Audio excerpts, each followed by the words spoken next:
first rule of success is to have a vision. You see, if you don't have a vision of where you go, and if you don't have a goal where you go, you drift around and you never end up anywhere.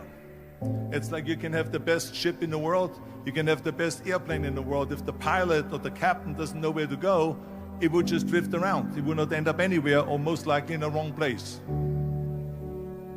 So I was very fortunate that I stumbled onto my vision. I mean, as you know, I was born in 1947 in Austria after the Second World War. And I didn't really like Austria when I grew up. I couldn't wait to get out of there. I couldn't see myself becoming a farmer or a worker in a factory or anything like that, even though my parents wanted me to stay there and have a normal life.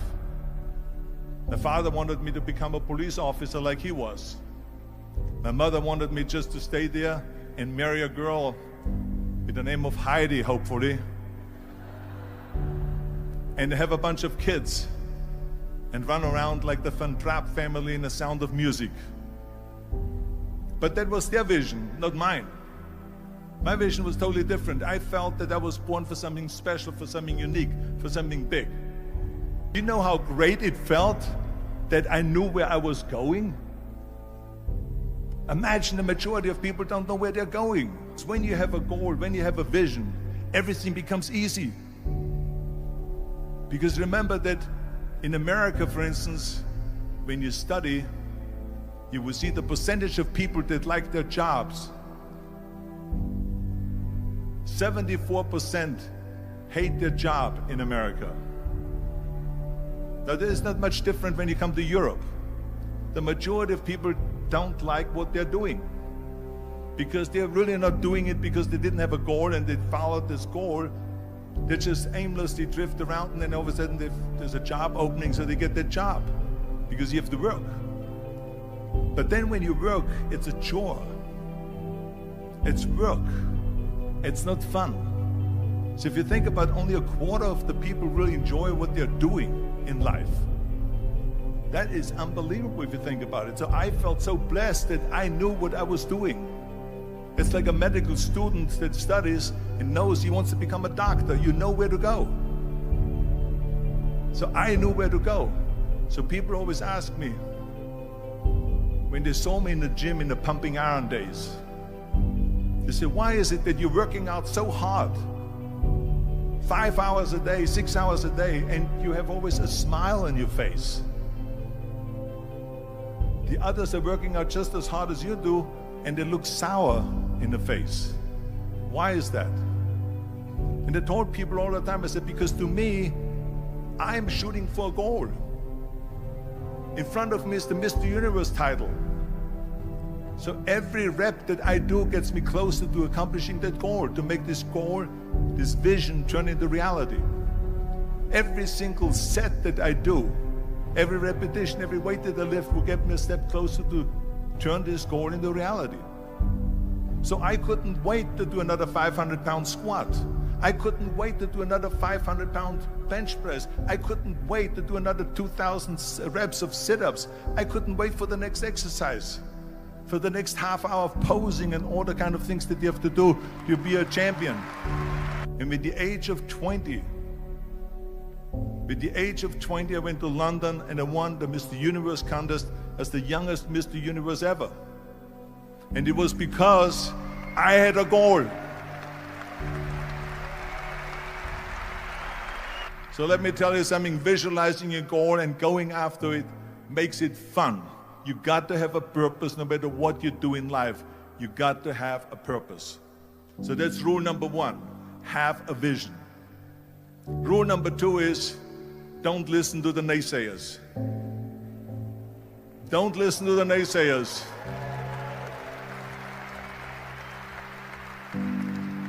Everything I ever did, the thing that I heard out of people's mouth was, that's impossible. That can't be done. Or no. So whenever someone said to me, it can't be done, I heard it can be done. When they said no, I heard yes. And when they said it's impossible, I heard it is possible. I'm a strong believer of what Nelson Mandela said, that everything is always impossible until someone does it. Well, I'm going to be the one, I said to myself, I'm going to do it and I'm going to show it to them. Maybe it has never been done before. That's perfectly fine with me. But I'm going to do it. And I did not listen to the naysayers. The next thing, the third point that I'm going to make to you is, before we sit down with Jürgen and talk about the rest of the three, is work your ass off. There is no magic pill. There is no magic out there. You cannot get around. You have to work and work and work. And it drives me crazy when people say they don't have enough time to go to the gym for 45 minutes a day and work out. Or to do something for 45 minutes to an hour a day to improve. If it is physically improve or if it is mentally to improve. Imagine you read 1 hour a day about history. How much you will learn after 365 hours in 1 year. Think about if you study about the history of musicians, of composers, how much you would know. Imagine if you would work on a business, on some business that you want to develop every day for an hour. Imagine how further along you will go and get. So it drives me nuts because when people say we don't have the time, we have 24 hours a day. We sleep 6 hours a day, so that gives you still 18 hours. And there's someone shaking their head out here in front. They say probably, I don't sleep 6 hours, I sleep 8 hours, right? Or just sleep faster.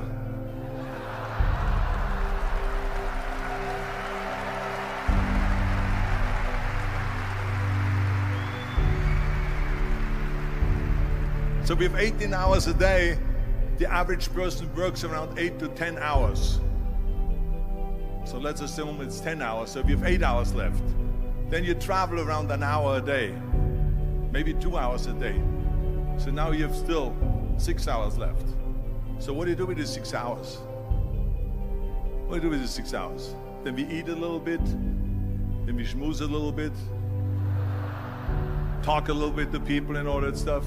But you can see how much time there is available if you organize your day. So you got to work hard. I mean, let me tell you something. When I went to America, I went to college. I went and worked out 5 hours a day. And I was working on construction. Because in those days in bodybuilding, there was no money. I didn't have the money for food supplements or anything. So I had to go to work. So I worked on construction. I went to college. I worked out in the gym, and at night from 8 o'clock at night to 12 midnight, I went to acting class 4 times a week. So I did all of that. There was not one single minute that I wasted. I became very friendly with Muhammad Ali in the 70s. And Muhammad Ali worked his butt off. And I saw it firsthand. And I remember that there was a sports writer that was there in the gym when he was working out and he was doing sit-ups. And they asked him, how many sit-ups do you do? And he said, I don't start counting until it hurts. Now think about that. He doesn't start counting his sit-ups until he feels pain. That's when he starts counting. That is working hard. And so you can't get around the hard work. It doesn't matter who it is. As a matter of fact, I believe what Ted Turner said. Work like hell and advertise.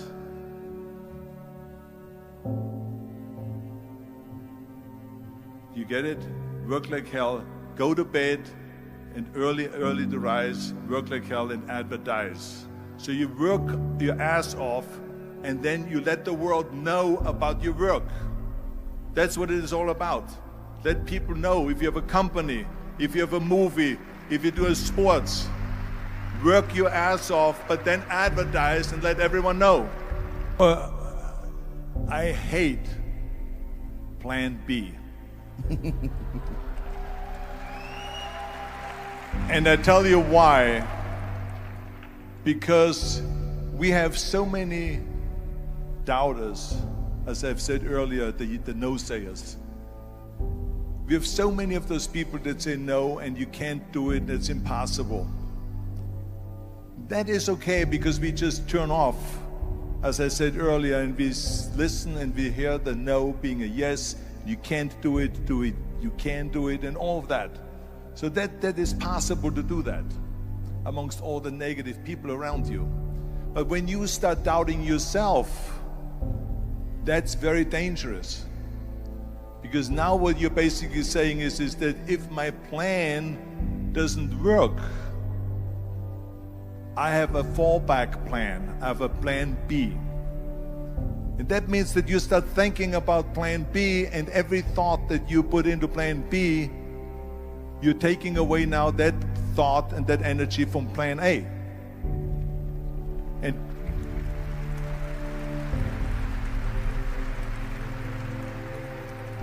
And it's very important to understand that we function better if there is no safety net, because plan B becomes a safety net. It says that if I fail, then I fall and I get picked up and I have something else there that will protect me.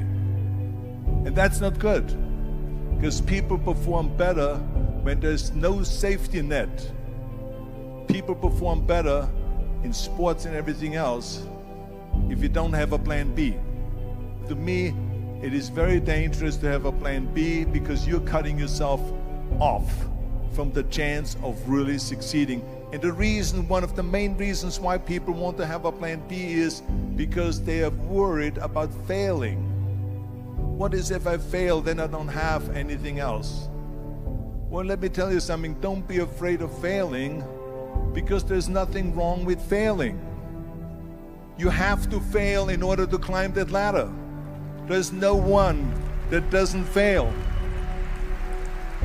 We all fail. It's okay.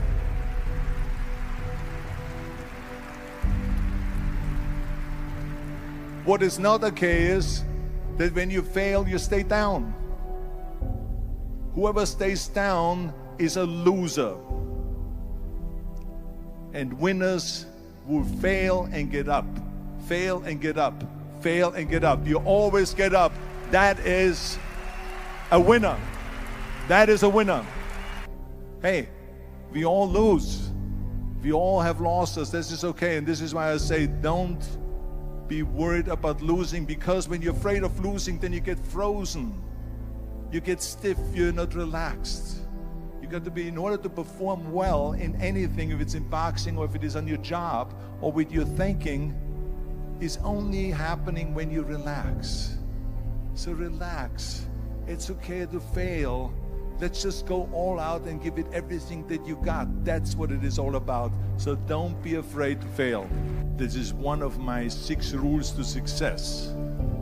You can only feel complete as a person if you think about what can you do for your fellow member around you that maybe needs help. I felt like that. Everyone has a different motivation why you get into that. I was an immigrant going to America, and I saw how America was the most generous country in the world. I mean, they opened up their arms to me, they helped me, they invited me for Thanksgiving dinner. The people, they brought me, the bodybuilders in the gym brought me plates to my apartment because I had no plates, I had no silverware, I had no bedware, I had no pillows, I had no blanket, I had no TV, I had no radio, I had nothing. They brought it to my apartment. They helped me. And I saw that firsthand, this generosity in America. And I said to myself, as an immigrant that is being embraced with open arms, that I need to go and make sure that I give something back.